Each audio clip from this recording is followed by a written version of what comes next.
Je vais axer mon exercice de commandement vraiment en prenant compte de cette haute responsabilité-là, mais dans l'humilité, dans la loyauté, dans la détermination et surtout dans la bienveillance envers les personnels de la Brigade nationale de sapeurs-pompiers. D'ailleurs, je vais passer à eux. Je remercie particulièrement les sous-officiers et les militaires du rang qui sont tous les jours au service des populations. Du matin au soir, de la nuit à l'aube, nous sommes là pour les populations.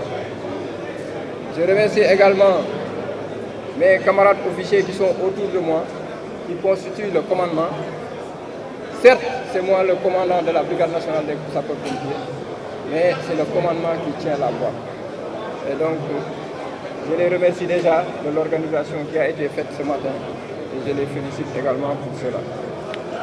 En ce qui concerne les perspectives de la brigade, M. le ministre de l'Intérieur a parlé de la perspective immédiate qui est l'inauguration de l'École nationale des sapeurs-pompiers, la première école de l'histoire des sapeurs-pompiers du Sénégal, puisque les sapeurs étaient formés dans des unités à vocation d'intervention.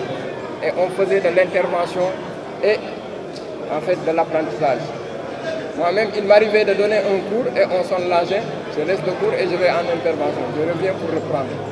Mais ça, c'était dans les années 96-97. Là, donc, je pense que l'école vient dans son heure et l'école sera accompagnée d'un centre de formation des militaires du rang, un centre professionnel de formation des militaires du rang. Les sapeurs-pompiers, comme vous le savez, restent militaires. Ils proviendront toujours de Bango, ou bien de l'ENSOA, ou bien de l'ENOA, ou bien des écoles militaires.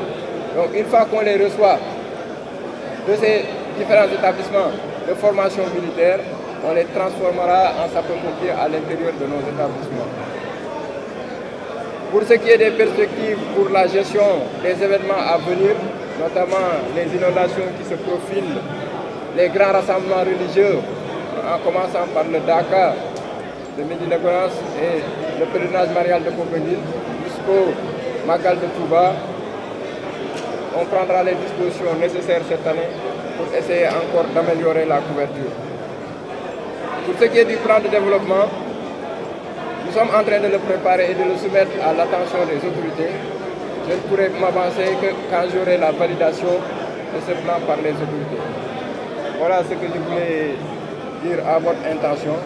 Et je vous remercie également d'être venu et d'avoir couvert cet événement.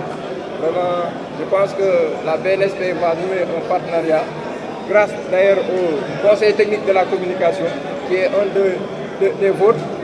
Donc je pense que nous aurons un bel avenir à travailler surtout pour qu'on vulgarise les éléments de prévention qui permettront aux populations en fait d'éviter que le sinistre se produise au lieu que nous on vienne intervenir.